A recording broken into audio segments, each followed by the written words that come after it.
Hello everybody, and thank you for tuning in to the weekly report. With J.D. Vance and Elon Musk, suddenly ideas are back in this campaign. This presidential campaign season may be one of those turning points in history for reasons good and bad. Anyone watching the one debate between the Republican and Democratic Party candidates would not have come away with the view that this was a great battle of competing principles and visions for the future. It was a campaign of name-calling and bullets, where one candidate avoided discussing ideas at all costs and even avoided the media at all costs, where the other candidate dodged 2 attempted assassinations while throwing red meat rhetoric to an understandably angry population.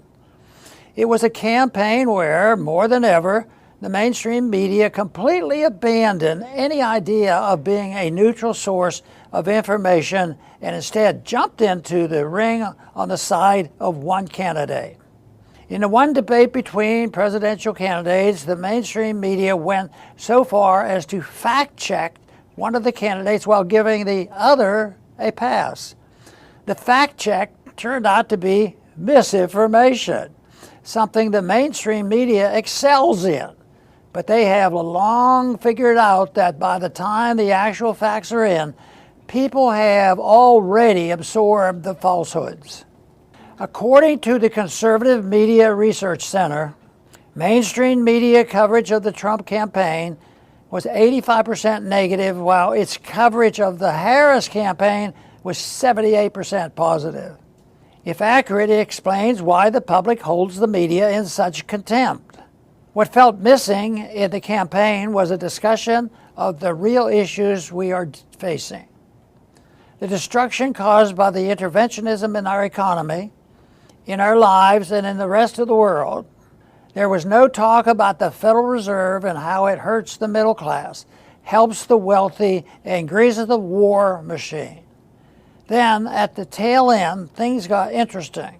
Republican candidate for Vice President J.D. Vance mentioned last week that he had come to the view that the Federal Reserve was not the benevolent force for good that its supporters claim. He didn't say it in those exact words, but that was his point. Then Trump surrogate campaigner Elon Musk made an announcement that no doubt terrified the D.C. swamp. Were he to get the government efficiency job, Trump suggested he'd start with a bang, cutting off $2 trillion from the federal budget.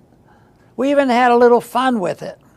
After I posted some encouragement on Musk's Twitter X, he responded that he would be happy to have me join him looking for places to cut. While the last thing I am looking for is another job, I am encouraged by the outpouring of support and happy to help any effort to correct the wrong path we have been going down, a path toward total bankruptcy. Perhaps the most encouraging development this election cycle is the well-earned decline in the influence of the corrupt mainstream media. When Elon posted a funny meme on the 2 of us cutting government on his Twitter X platform, it garnered some 50 million views.